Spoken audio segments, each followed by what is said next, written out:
Les conséquences du changement climatique se font d'année en année de plus en plus prégnantes. Face à ces dérèglements, nous ne sommes pas tous égaux suivant où nous nous trouvons sur la planète. Certains États n'agissent pas, ou trop peu, par incapacité ou par absence de volonté. Mais des associations commencent à entreprendre des actions en justice contre les réfractaires. Bonjour Antonin Laurent. Bonjour. Volontaire justice climatique en service civique à la Fondation France Liberté. Alors ces phénomènes climatiques extrêmes se multiplient. Qui sont les principales victimes du changement climatique ? Eh bien, dernièrement, nous avons eu en métropole parisienne des grosses vagues de chaleur, ce qu'on appelle des canicules ici. Mais ce type d'événement arrive aussi un peu partout et de plus en plus à la surface du globe, avec associé des sécheresses importantes. Et on peut en trouver de plus en plus dans les pays du Nord, mais particulièrement dans les pays du Sud. On a par exemple au Sahel et au Brésil, dans la région de Sao Paulo, des épisodes de sécheresse pluriannuels qui sont très importants et qui posent de gros problèmes aux populations locales. Il y a également une étude qui a montré que de plus en plus de vagues de chaleur seraient meurtrières pour les populations et particulièrement pour les pays du Sud du fait du réchauffement climatique. On estime qu'à l'horizon 2100, 75% de la population mondiale serait menacée par ce type d'épisode caniculaire et meurtrier. Et le paradoxe, c'est que les principales populations touchées par les effets du changement climatique vivent dans des pays qui sont de très petits émetteurs de gaz à effet de serre. On peut parler d'injustice pour ces pays en insécurité climatique ? Ah oui, tout à fait. Si on regarde les émissions cumulées depuis 1850, c'est-à-dire la révolution industrielle, les 3/4 des émissions de gaz à effet de serre sont issues des pays du Nord, c'est-à-dire l'Amérique du Nord, le Canada, les États-Unis, l'Europe et la Russie.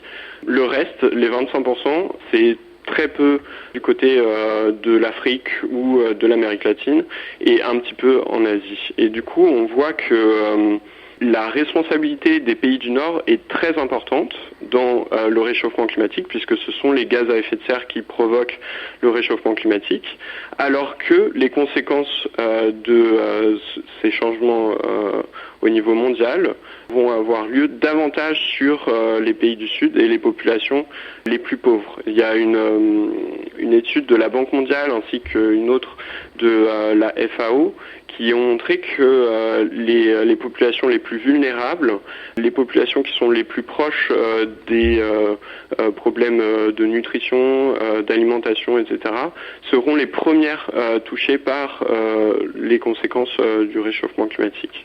Le constat que vous faites est que la responsabilité des pays développés est grande. Il y a pourtant eu l'accord de Paris, mais est-ce réellement suffisant ? Oui, effectivement, l'accord de Paris n'est clairement pas suffisant. D'abord, en ce qui concerne les contributions de chaque pays et en particulier les pays riches. Et puis on voit d'ailleurs avec le retrait des États-Unis de l'accord de Paris qu'il va falloir accentuer nous-mêmes nos efforts, notamment en Europe, pour agir contre le réchauffement climatique.